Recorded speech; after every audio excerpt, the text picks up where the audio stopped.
anything elaborate, but you want to position it so as you step back, you'll be in a place to align with those safety stands. The safety stands are here. They're adjustable, of course. They're here to catch the bar in case you can't get back up. Ideally, you're trying to do this exercise till you can't. But if you do this to failure, and you fail at some place other than at the top, you're not going to be able to put them on these upper supports. You need to put them on a lower support and then crawl out from under it. That's what the safety stands are for. Now, step forward of the wood block and go ahead and load up under that bar again.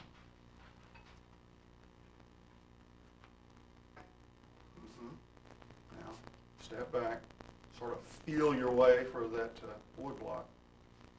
And I'll step back out of your way a little bit. Now, don't get your feet too wide. Put them close to being parallel, but don't force them to be parallel. Come down very slowly. Keep your head facing forward. Barely touch, as I said before, barely start back up, slower than any. Come up to where you just start to feel the legs unloading and go back down. Do not completely lock. We want to kill those thighs off as quick as we can. Barely started. Now step. Go ahead all the way to the top. We'll pretend you can't do any more. Step back up there. Unload it. Make sure you see one of these go down. Now, don't trust it. I want you to put one hand out here over that. You feel it in there and then look at the other one and then step back out. All right. Now, we're going to do this again. Except now I want you to pretend that you're down at the bottom and you can't get free, or you can't get back up. So step back under there. Take it back out again.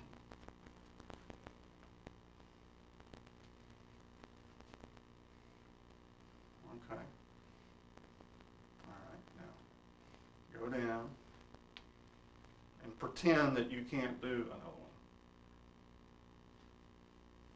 one. Yeah, you can see one over here. You feel that it's being supported, not by you. Feel pretty safe about that. Okay, good. Crawl out from under it. Exactly right.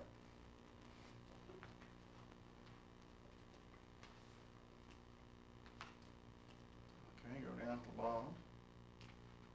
And we'll pretend you can't get back up. So, you see one side, see the other side, yes. Now, go out to the front. That way you can see where you're going. Good. Now the problem with this is that you can't reach out here with your hand. It's too far. But you've also got a wider target. Notice that as Colleen goes down into the starting position, she's going to go no lower than what she achieves some solid contact there between the calf and the back of the hamstrings. Coming up just a little bit fast. This is just a little bit too awkward for her to demonstrate.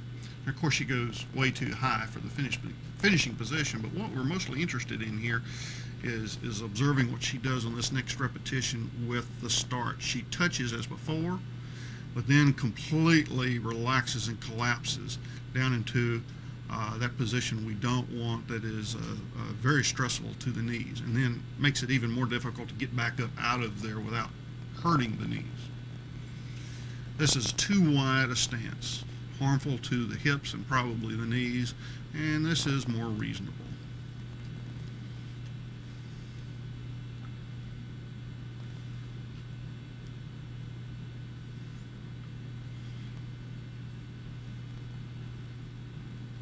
Now, I used to teach that in order to keep the torso more vertical, you want to come up on the positive, leading with the head. But she's going to do that on this next repetition. But I think the thing you would be better off doing would be keeping the chin down as you saw before, in a more neutral position.